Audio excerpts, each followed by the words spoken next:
Oh my goodness, how do we buy assets that produce cash flow? And what is the step-by-step process in order to do that? We're going to walk through all of that right now.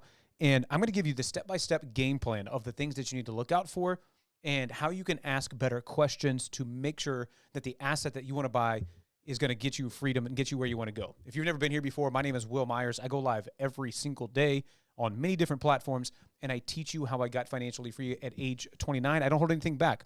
I show you all the good stuff and how you can use these things to get you freedom regardless of where you're at or where you're beginning. So we're going to jump into a couple of different things. We're going to evaluate a couple of assets live right here. I'm going to walk you through the framework. So after this, you're going to know the framework on what you can do and actively go out there to go evaluate assets. Before we get into all of that, I want to give you a little bit of my framework and ideas of thought. And whether you agree or whether you disagree with me, at least you know where I stand. And I love you no matter what. So just to kind of give you an idea of how I got to some of these conclusions is a little background in understanding that the way that we are being taught money just doesn't seem to work. So traditional financial planning looks something like this. So traditional financial planning has three variables. Number one is how much money can you save? This is the conversation between you and your financial advisor, you and your HR representative. How much money do you want to take out of every paycheck to put into retirement plan of choice? Then there's all kinds of discussion and debate over what the right retirement plan is. But it comes down to how much can you invest every single paycheck, every single month, every single year, every single quarter. So variable number one is how much money can you invest? Variable number two is the thing that you are always going to be chasing, compound interest. You can't control this variable, but what's interesting is this is how everything gets measured. How much money you can save and invest every single month is measured against the compound interest that you're going to earn. Well, if your money grows at 7% interest, and then you're going to retire in X number of years. Well, if your money grows at 9% interest, I can't control those variables. Let's say I go out there and there's all kinds of different discussion, but the conclusion is compound interest. Do you buy gold? Do you buy silver? Do you buy crypto? Do you invest in the stock market? Do you going to buy individual stocks? Are you going to do puts and call options? Are you going to do S&P 500 index funds, set it and forget it? The conclusion is always the compound interest that you get. The problem is you don't know what you're going to get until it's too late, which is the third variable. This third variable is a clock. We're going to call that time. How much time are you willing to invest? And every single financial plan that exists on the planet comes down to these three things. This is you over here. How much money are you going to invest every single month? Then what are you going to buy? Inside of your 401k, your IRA, your Roth IRA, are you going to do a self-directed IRA? Doesn't matter the thing. It's going to generate compound interest. We're not going to know that cumulative, effective, or average interest that you're going to earn until all of this time has gone by. And those are the three variables of every financial plan that has ever existed, ever. No matter how brilliant of a rocket surgeon your financial advisor is. And your chart is going to look something like this. If you save and invest over enough period of time, eventually when you're old, you will have enough money. And that's every financial plan. And the problem that I have is, number one, that it takes 40 to 50 years to work. It's the only option. And this is the conclusion. No matter how great the financial plan. But if you want to retire faster, well, then you need to invest more, because those are the only two variables, the only two other variables. You must then save and invest more. Okay, well, then I can reduce my lifestyle. I can increase my income. Those things are doable. Those things are good. Yes, we could save on expenses. We could cut unnecessary subscriptions and things like that. And yeah, I would like to make more income, and I encourage you to grow your income. But that's what it's going to require in order to speed up this clock in this box. This is a box that everybody places you in, and we're going to reevaluate some of these numbers here in a minute. Like, what does the average 65-year-old have? Things like that. But the only way to speed it up is to invest more money. Or the variable that you can't control is to get more compound interest. Well, if your money grows good at 7%, imagine it at 9%. And if it grows good at 9%, imagine it at 11%. And this is where people get into trouble. They do kind of weird things, all for the intention to retire sooner. But it's not like you don't lean heavier on the saving and investing. You don't lean heavier on the compound interest because you want to speed up the clock. You're playing the wrong game from the beginning. You're trying to speed up a clock in a game that's broken. But here's what happens. A lot of people are like, okay, I'm going to save all I can. We're going to put our head down. We're going to cut all of our expenses. We're going to save all the money we can, and we're going to chase compound interest. My cousin Larry told me about this stock. If we buy enough of that, or maybe we can do some, and then they do these Hail Mary passes. Or the other side of the spectrum is they go, you know what? I'm just going to kind of concede that it's going to take some time. I'm going to live the best possible life that I can, and I'm going to save, and I'm going to shut my brain down for 30 or 40 years. And then eventually, hopefully, I have enough money. But all good, all good. No disrespect to anybody that chooses any of all the possibilities around traditional financial planning, which is these three things. How much money can you invest? How much compound interest are you going to get? And how much time are you willing to set aside? All good. That just didn't make any sense to me. So instead, what we do is we go out here and we do a couple of different things. But this is the general framework. Assets that produce passive income. When greater than your expenses, you are financially free. And I'm going to teach you right now how you can reverse engineer this goal. Now, I don't need you to agree or disagree with me. It doesn't matter to me what you choose. This is your life. I just want to make you aware of the possible options that exist in the world. These are the thoughts that I went through all of those years ago before I got financially free at age 29. These are the thoughts I was thinking.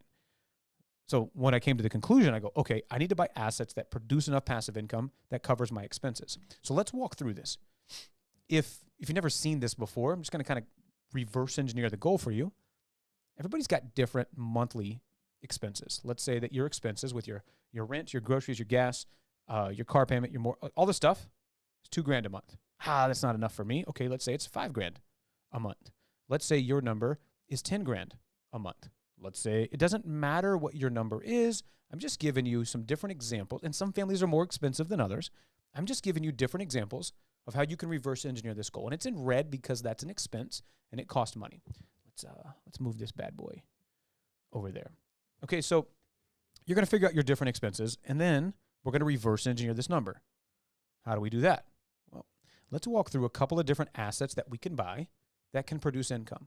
All we're doing is taking present money that we're earning and buying future money that doesn't require our time. So what are some assets that produce income that don't require our time? So under the real estate umbrella, there's many different options and scenarios. And it doesn't matter to me. I don't care what you buy. I just want you to know of all the possible options. And really, it's limitless. Many different things can turn into assets that produce income that don't require your time. And we'll talk about that later on. But inside of real estate, of course, there's long-term. This is like traditional real estate. What most people are familiar with, long-term. Under the umbrella of long-term, you can do a single-family home. You can do multifamily, quadplex, duplex, all that stuff. Under real estate, you can get out of long-term and go to short-term. This is very popular right now. Airbnbs, things like this. Vacation rentals. Airbnb covers a lot of ground. And then even inside of the umbrella of Airbnb, you can get very nuanced and niche down. You can buy raw land and put glamping tents up in it. So you can be a very low cost. One of my one-on-one clients, Shannon and James, they have a side business. He's in sales full time. They have a side business, a land buying business, and they buy land $5,000, $6,000, $7,000 a piece, and they flip it $15,000, $20,000, $25,000, $30,000. And so they've got this skill that they can identify land that's already profitable and flip it. I did a podcast about this last week and talked about it. But so out of the gate on the acquisition of the asset, and we'll get into the nuance of buying these assets, but on the acquisition of the asset, they've already made money. If they buy something at $7,000 and they can sell it for, say, $14,000, they've doubled their money before they even sold it because on the buy, they won the deal. Make sense? Well, instead of flipping all the land, maybe they keep a couple of pieces that are in good areas for this vacation section. So maybe they gravitate towards that because of a skill set they've already built in this category. Does that make sense? So you can use the skills you have to buy assets in that category that can benefit that. That's one of the reasons that I bought a tax practice, is because my marketing arm is so strong and I attract a lot of small business owners that I can naturally serve and help these business owners by helping them lower their taxes. So I can use my strengths in marketing to drive small business owners to a business that I now own, which is my tax practice, where CPAs and accountants help small business owners pay the least amount of taxes possible, preferably zero. So that makes sense. So the same thing with Shannon and James. But is real estate the only example? No. There's many different examples. We can buy ice machines. We talked about that this morning. on my TikTok show, Ice Machines. I mean, what are the other things? Our friend Larry bought Airstream trailers and placed that on raw land. Our buddy Kyle has self-storage in South Carolina.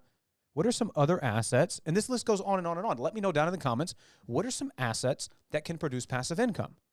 We can go down the business. We can buy businesses that produce inside of real estate. We just closed on a deal on an RV lot. I think it was like 45 units or something like that. I don't remember I think it was 45 units, 45 parking spots with water, sewer, electricity, all that stuff, where you can park your RV, your motorhome.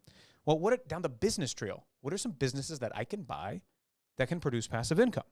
Inside of the business, we need to get into the nuance and sections of the 3 levels of the game. There's the owner, there's the operator, and then there's the employee. Anytime we talk about business, I usually get some pushback from people going, well, yeah, it's not passive income because you've got to do the thing. Well, if I buy a window washing business, somebody washes the windows. When my first job, I was a janitor. I was the one that cleaned the toilets. But my manager didn't clean the toilets. He just managed me and a couple of other people. And he didn't even own the company. The owner of the company managed the manager who managed the people. So we want to understand these 3 levels of business and make sure that there's enough profit inside level 3 and level 2, the operator, the employee, within the owner can step away. Jeff Bezos has never delivered an Amazon package to me, but somebody else does that. There's enough profit where he can step away. There's an employee, the operator. So you understand that. Mark Cuban, the owner of the Dallas Mavericks, an NBA basketball team, I've never seen him on the stat sheet. I've never seen him grab a rebound, score a point, or make a steal. But yet he owns the team and still makes profit from it. We, in our due diligence process, want to do the same thing. We want to buy businesses that have enough profit at the operator and employee level that can allow us to have some distance from the business and still generate income, which is a part of the thing. So this thing goes on and on. Like, we can get into laundromats. We can get into ATMs. We can get into vending, like my buddy Jeffrey and Michael. Jeffrey's in West Virginia, and Michael is in Mississippi. He's not in Mississippi. Wait, Alabama? I think he's in Alabama. I can't keep track, but I'm doing my best. So it doesn't matter the asset that you pick. Going back to the framework, we buy assets that produce passive income. When greater than your expenses, you're financially free. So let's go through this. Let's say that you buy an ice machine. And let's switch this bad boy over to green. And let's say that this ice machine gives you $500 a month in profit. So that's after all expenses are said and done. So we have an asset that has now given us $500 a month in profit. Let's walk through this, and here's the question, bringing it full circle. If your monthly expenses are $5,000 a month, and you have an asset, let me get my big old head out of the way. Let's say that you have an asset. Let's say you have expenses that are $5,000 a month that cost you your mortgage, your groceries, your rent, all the stuff. And then you have an asset that gives you $500 a month. The question becomes, how many assets do you need until you're free? So if your monthly expenses are $5,000 a month and you have an asset, in this case, an ice machine, that gives you $500 a month, how many assets do you need until you're free? That's the game. Now you have your target. So these are just the thoughts I was thinking back in the day when I was like, this game is dumb. I'm not going to work 40 or 50 years doing the same crap. I can't do it. If you can, all good. I love you no matter what. But I couldn't do this game where I'm going to invest my time, chase compound interest that I can't control, and give up 40 years of my time. So I went down this path. Said I'm going to buy assets that produce passive income. When it's greater than my expenses, I'm financially free. And that's what I did. And I did that by 29, and I haven't looked back since. So let's go through some of the due diligence, what we're talking about. This is just a background. We're going to get into the process of how you actually evaluate assets. What is some of the frameworks? What are some of the step-by-step processes that we can walk through to evaluate assets so we know they cash flow? So if I were you, I would start taking notes on this.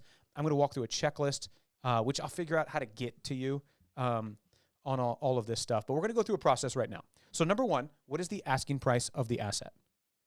What is the asking price of the asset? I'll put my iPad back up here, and we're just going to walk through this together. We're going to do some due diligence, some DD together, which is a fancy word for does it cash flow? Does it make profit?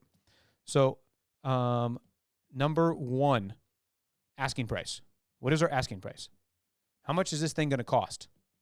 This is going to get us in the game. This is going to help us determine how we can get funding. How much can I do seller financing?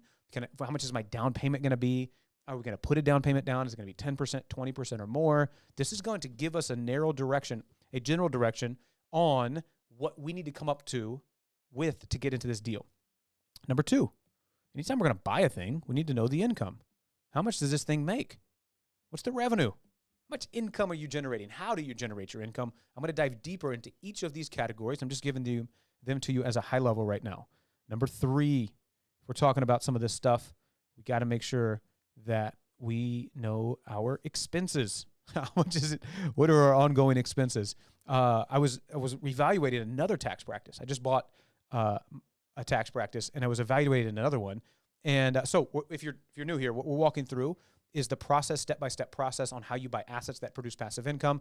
My name is Will. I go live every Tuesday and Thursday at noon. So if you want to hang out with us, make sure you stick around and check it out. I was just evaluating a tax practice, and the tax practice, it was cash flowing really well. I think the profit after all expenses was like $100,000 a year. And I think the asking price was like $500,000, $527,000, something like that. And then like we gave an LOI, a letter of intent to buy the asset. We're going to do some further due diligence. And then the guy went out there and hired another employee at like $65,000 a year plus bonus. And so it brought the revenue from like one something down to like 30 something, 30K. And I was like, dude, what are you doing? Now, so then we backed out of the deal. So like from both sides, understanding from one side when you're buying an asset, understanding from another side, if you're going to sell your asset in the future, is don't do knuckleheaded stuff if you're getting ready to sell it. So anyway, maybe I just had to vent. I just had to get that off my chest. I don't know. But anyway, so understand the expenses of that. The expenses of that killed that deal. So we got out of that. And then, so let's stop right here. This is just like a general high level. I'm going to get deeper into this as we go through this training right now, but we can stop right here. Are we net positive? So this is kind of like our stopping point. Like, do we continue on with further due diligence? Am I going to put more time into evaluating this deal? So are we profitable here? So like, let me just give you from this example that I just told you about, this tax practice that I just bought. We were evaluating another tax practice. The profit originally, after all expenses, asking price $527, expenses, including payroll, rent, all the stuff, softwares, things like that. After all the expenses, the net profit was $100,000. I go, okay, cool. I'm going to continue on. We're going to continue investigating and looking at this deal. That is my indicator. I like it. Letter of intent. Hey, he's like, okay, we can play ball at your offer. I like it. Let's continue. He goes, oh, by the way, I hired another person, increasing expenses, reducing profit. I go, dude, what are you doing? I'm out. So I was in, going to continue on with my due diligence. Then it changed. I was out. But if nothing changed, I would have continued on and bought the asset. Like if nothing else got crazy. So this is our stopping point here. This is kind of like where we gather ourselves and figure out if this is what we want to do. Number one is asking price. Number two is what is the income. Number three, what is the expenses? And we're going to stop and pump the brakes. Are we net positive here? Another side note is like based on your goals, is it worth it? Is it worth it? Because for some people, buying a business that's for $30,000 a year in income, that's passive, doesn't require me. I'm not doing the taxes. I'm not filling up the ice bucket. I'm not renting it out. Like, I'm not managing the property. Is it worth it? Whatever your goal is, because you can buy assets that bring in money. They exist everywhere. But is it worth it? And then we get into the ratio. I'm not going to get into this training right now, but this is a thing I walk through of input output ratio. Output. For example, in that situation, that was a $527,000 asset. We were going to receive, can y'all see that? We were going to receive $30,000 in net profit. Does that make sense? Like, would you go with that deal? Now, I was going to finance some of that from an SBA loan. I was going to talk to him about seller financing. He wasn't interested in it because he was trying to retire. But just on the surface, does it make sense to spend $527,000 to buy $30,000 in profit per year? Didn't make sense to me. At $100,000, it made sense. Yeah, I can do that. Especially with some of the levers that we could pull to increase the profit as soon as we took over on it. We're going to get into that another time in another conversation, but just remind me in case I forget. There were 220 Schedule Cs inside of this tax practice. We're going to come back to that thought. but let's keep rocking. Okay. Oh, it's my next one. No wonder I was like naturally flowing there. Number 4, how many, and this is a big one. If you're at home, I would be taking notes right now. If you're not, now's the time to start. How many ways can you cash flow? And this is on my checklist. I'll get the checklist. I'll figure out how to get it to you. How many ways can you cash flow? That way you can walk through this process here. So how many different ways can you cash flow? So going back to this example, buying this tax practice, there were about 220 Schedule Cs. And the Schedule C, from high level, and then I'm going to get a little bit deeper in the weeds. This is an indication of a type of customer that we could upsell, we could provide more value, and we could charge more money. Okay? I'm trying to remember these numbers off the top of my head. Let's say that we convert these customers at a 5% conversion rate at a certain price point. Then our estimation, very conservatively, was that we can bring in $165,000 in new revenue. Theoretically, without any other expenses, because we've already got employees on staff that can handle the new work. But let's say $165,000 in new revenue. So I could turn 220 current customers into $165,000 in annual recurring revenue. What? Let's just say it was a one-time revenue. Here's what's really crazy. The business was listed we made an offer. The business was listed at a higher point. We made an offer on our letter of intent, or LOI, at 527, which was accepted. If we put 20% down, what's 20%? 527. I think it's like 120 something. I don't know. That's why we have calculators. Shout out, Miss Smith. You were wrong. I get calculators in my pocket. How dare you? Okay, $105K is my 20% down payment.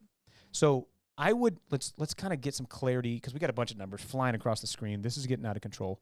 Okay, so this would be my down payment, $105,000.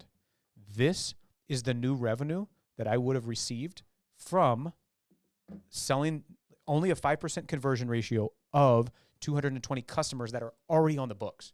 So if we can converted 220 of the current customers into a new and better product or service that would serve them better, we could charge them more money. If we only converted 5% of them, we would have earned all of the down payment back in the first 90 days of the business. This is why, the art and the skill, and we're learning the skill now, of due diligence. Does it cash flow? Learning the skill of due diligence is so valuable, because I learned that I could make all of my money back in less than 90 days before I ever buy the business. Don't spend any money. I really hope you're picking up what I'm putting down on here, because I learned before I ever spent a dime, kind of like what I'm doing with my iPad, but I'm doing this on paper. I'm doing this in a spreadsheet. I'm practicing the skill of due diligence, evaluating assets if they're going to cash flow before I ever spend a dime. And if it checks out and there's enough profit, then I go spend the money and I make my money back before I ever start. That's the point. So wrapping this point, 20% down payment, $105,000 in the first 90 days, only converting 5% of the customers, $165,000 of profit, recouping all of our money back plus some to go celebrate a nice steak dinner, because why not? Okay, continuing on. If you just got here, if you're new or you're just checking this out, what we're covering right now is the step-by-step process to evaluate an asset to see if it's going to cash flow, regardless of the asset. Here in just a minute, we're going to go through a couple of different assets. I'm going to go through a couple of assets that we've got a lot of questions about. I had some questions on my morning show on TikTok earlier today.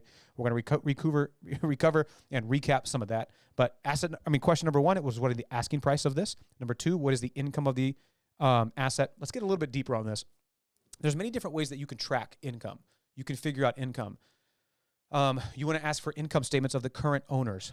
We were looking at an Airbnb in Story Lake, Orlando, Florida. Story Lake is a community. It's like a vacation community in Orlando, Florida.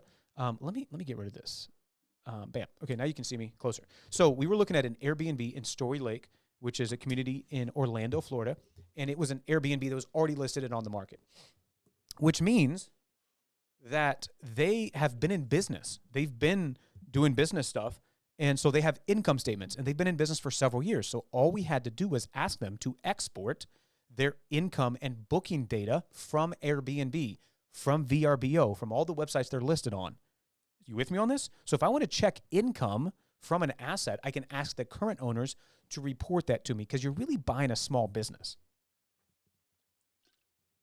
So that's one way you can do it. But what if it's an asset you're going to turn into a business? Well, what are some comps in the area? What are comparable businesses that you want to buy? Like maybe this is a real estate property that is not an Airbnb, but you want to turn it into an Airbnb. Can you search on Airbnb in that area and find and talk to other owners? That's one way to do it. There's many different data sources out there. Like let's go specifically down the niche of Airbnb. There's resources like AirDNA. And I'm not plugging any of them. I'm just like, there's ways to check the income before you ever buy the asset, which is the process that we're talking about right now. So I can go to other data sources.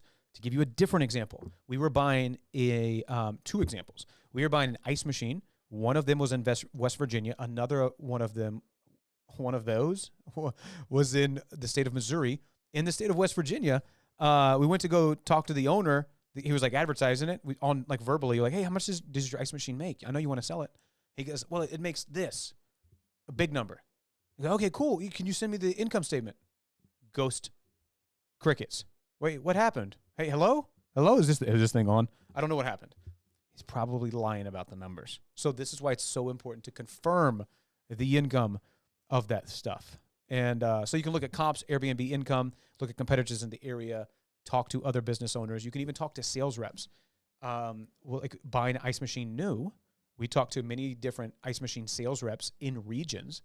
We looked at some in Massachusetts. We looked at some in the South, like Texas and Arizona, and each of them have different reps. Well, talking to the sales reps of the ice machine manufacturers, they have insider information that maybe they could share some of the point of sale where they swipe the credit card.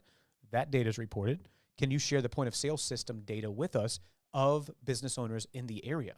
And like, preferably their location. That'd be cool. Maybe we could reach out to them. Could you get me into contact with them? And a lot of times these sales reps have an incentive to sell you their ice machine, in this example, have an incentive to sell you something. So maybe they want to help get the deal done, and that data could help you close the deal. So they can connect you to owners, reaching out to them. The point of sale data, like how much revenue did they actually do? All of these things are ways to find the income before you ever buy the asset. So those are a couple of examples on that. Expenses. You just want to tally up all of the different expenses. If you're going to buy a real estate property, what is the mortgage? What are the utilities, the property management fees, things like that. I think there's a little bit more meat on the bone of the income, but I think we'll leave that one going and come back to that another time. Okay, let's get into this. Let's get back into this. Let me see if I can share this. How many different ways can we get cash flow? All right, so we're going to switch this thing up. Okay, going to question number 4. Excuse me. Question number 4. How many different ways can you make cash flow? So understanding, like, let's just use real estate as an example. It's a universal example that most people understand, have some type of experience on it, whether they are an owner or a renter. They have experience doing this. So there's many different ways to make money in real estate. Of course, you've got the rental income. This is the thing most people are usually after, is the income. But you also have the appreciation. This is the value of the property going up over time. Appreciation. Oh, so I buy a property for $100,000, and theoretically over time, then our property is going to go up in value, and maybe now it's worth $200,000. I mean, it all depends on your market, how long you hold on to the asset. I think if you hold on to real estate for 50 years, it's going to be worth more than when you bought it. And then, the other side of that coin is if you get a 30-year mortgage and you hold it for 50 years, you pay off the mortgage at some point, and then, right? So there's other ways to slice that pie, but appreciation is the value of a thing going up over time. Whether you're buying gold, whether you're buying real estate, whether you're buying a business, whether you're buying whatever, that's what appreciation stands for. We've also got the tax savings of the asset and asset type. Some of the tax strategies that we'll go through is a high W-2 income earner will buy a business using the business to offset their large W-2 income. Okay, so let's say hypothetically that a large income for a W-2 earner is like $350,000, and they buy a $100,000 business that can offset their income. Or let's say a $350,000 business. 350,000 in income minus a 350,000 depreciation makes their taxable income zero. Now, tax code and tax law changes all the time. That's one example of tax savings. Another example is that you can depreciate an asset over 27 and a half years. So if I can depreciate an asset over 27 and a half years, and if you're new here, by the way, my name is Will. Right now we're going through the different ways that you can evaluate assets to see if they make money before you ever spend money on the asset. I go live every week on YouTube on Tuesdays and Thursdays at noon Central Time, 1 o'clock Eastern Time. If you want to hang out with us, we will be here then. So I can depreciate the asset. So how many different ways can I make money in the asset is the question that we are asking. Here are some of the answers. Rent, appreciation, tax savings. We're using real estate as an example, but there's many different ways that you can do this in many different asset types. And we're talking about equity arbitrage right now. So equity arbitrage, let's say that I've got this house, and let's say that that house appreciates in value. It goes up over time. Let's say that I've got $25,000 in equity in that house. I could take the equity out of that house, and I could buy asset number 2. So asset number 1 generates an equity. It appreciates in value. I put money down, which isn't real equity. We'll get into that another time. That's fake equity. It doesn't really count. It's transferring money from your checking account to your house. Your net worth didn't increase by $1,000. You just moved it from your checking account to your house. There's no anyway. So let's say it appreciates in value. It's real equity. The market gives it 25 grand more. Well, then in this case, we take that 25 grand out and we buy asset number 2. Hypothetically, let's say that asset number 1 is giving you $500 a month in profit. And then now that you own asset number 2, let's say that's giving you $500 a month in profit. Now you've got $1,000 a month in income without you having to trade your time for it. How many more of these do you need until you're free? That's the game. That's the game that we talked about earlier. This is the framework in case you just got here. Assets produce passive income. Let's highlight this so we can all see the scribbly stuff we're talking about. Assets that produce passive income. When greater than your monthly expenses, you are financially free, my friend. That's the name of the game. That's what we're walking through. And we are covering the process and the strategy of how you evaluate assets to produce income. You can do this all on paper before you ever spend any money. Number 1, what is the asking price of the asset? Number 2, what is the income of that? I'd go back and watch the video when we just started. How do you find the income of an asset? What are the expenses of the asset? Stop right here. Is it profitable? Does it make sense for you to continue? If it is, keep continuing. I gave you an example of the tax practice that I bought. Then continuing down, number 4, what are the different ways? How many different ways can I make money on an asset? Let's go to number 5. Number 5. Is this helpful? Let me know in the comments. Is anybody watching this? I hope so. We go live every Tuesday and Thursday. We just started. This is the first Tuesday. But we're going to keep doing it. We're going to keep doing it. Even if it's just me talking to myself. I love doing this. Let me know in the comments if this is helpful. If you find value in this, awesome. If you don't, then give me your best roast, okay? Give me your best roast. Either way, I'd love to hear it. What creative ways can you make extra? And this is from my cheat sheet on the step-by-step playbook to buy and evaluate assets that cash flow. Cash flow meaning profit.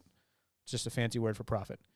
And that's the only way that I get fancy is with profit. So what creative ways can you make extra cash flow? How can you do this? So let me walk you through a couple of different examples.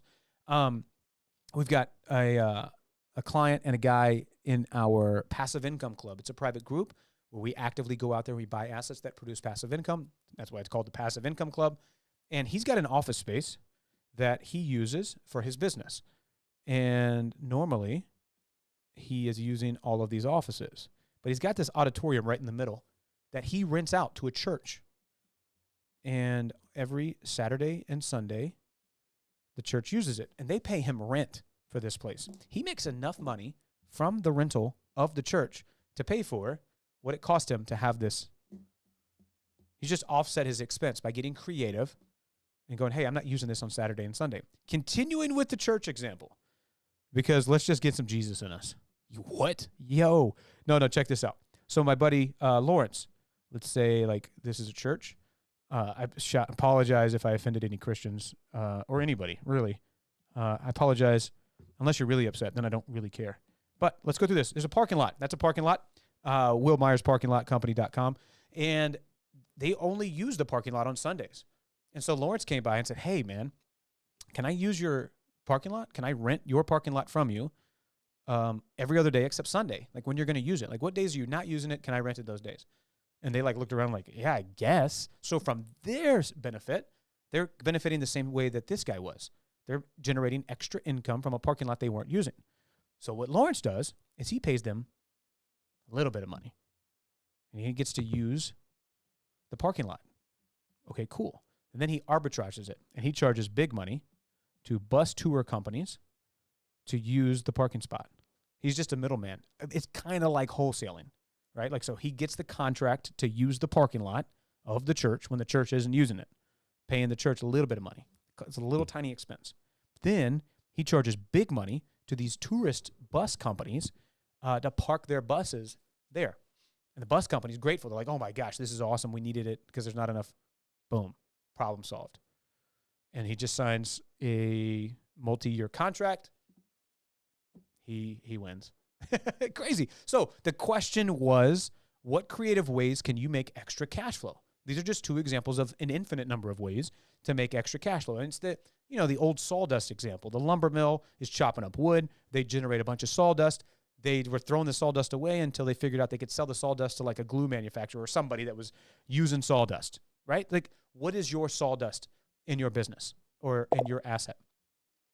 And then just kind of continuing on, number 6. Let's do this. How much money do you need to come up with? So we're reviewing, in case you're new here, my name is Will. I go live every day, or not every day. I go live on Tuesdays and Thursdays on YouTube and YouTube only if you want to hang out with me. Tuesdays and Thursdays at 12 noon Central, 1 o'clock Eastern. And right now what we're walking through is how do you evaluate assets that produce income? So question number 6, how much money do you need? So like this might be your down payment. This might be the money that you've got to come up with to buy the asset, to get going, to get rocking on an asset. So just to review and just to recap a couple of different things that we've covered today. Number 1, what is the asking price of the asset that you want to buy? How much does it cost to get in the game? Number 2, what is the income? How do you confirm the income? Can you evaluate the income? From the ice machine example that we saw in West Virginia where the guy was advertising at a certain income, when we ask for a profit loss statement from his CPA, when we ask for an income statement, when we ask for any kind of proof whatsoever, he ghosted us, which means he's probably lying. That thing's still for sale. If you can't prove the income, I'm out like a trout. There's like a little bit of nuance, and there's a lot of nuance and detail on that. If somebody's reporting cash, I'm not paying for cash. You're already reporting cash because you don't want to pay taxes on that. I'm not going to rat you out, but I'm not paying for it. You with me? All good. There's many different ways. Like one of the things that we did buying Airbnbs is we would go to these property management companies that would specifically property manage for short-term or vacation rentals. And then we would ask them for income statements in that market. It would confirm that a market is cash flowing even after, because people are making money. And so it's driving up the price of real estate. So even after the price of real estate goes up, there's still enough cash flow in there where it makes sense to pursue it. It's not as much profit, but it proves the profit before we ever spend a dime. So we can reach out to property management companies. We can reach out to current owners of the asset and prove it. We could reach out to comparable transactions that have happened. There's many different ways to confirm the income, but we always want to confirm the income. What are the expenses? You can confirm the expenses on a profit loss statement from a business owner, from an asset owner when they sell it. If it don't have that, you can estimate the expenses and always have cushion in there. You could pad them 10, 20% to really give yourself some room. How many different ways can you make money? We talked about that. The income, appreciation, tax savings, equity arbitrage, the list goes on and on and on. Those are 4 examples. What creative ways can you make extra cash flow? We talked about the church examples. We went through how much money do you have to come up with for a down payment? How can we get creative in financing? Traditional financing, bank lenders. Can you do seller financing? Seller financing is very valuable.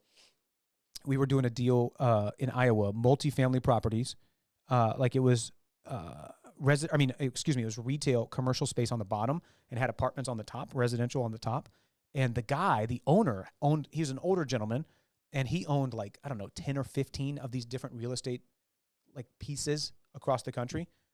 Maybe only across Iowa. I couldn't confirm that. Anyway, he had sold like 3 or 4 of them already. So he had generated a big tax bill. So seller financing became very enticing to him because at the tax rate now, after selling 4 or 5 other pieces of real estate, and that's all income, he's like past the threshold. He's like, man, if I sell another one, like 40% of this is going to Uncle Sam. So seller financing makes sense. Like, listen, we'll give you monthly income, and then maybe we buy this thing in full several years from now.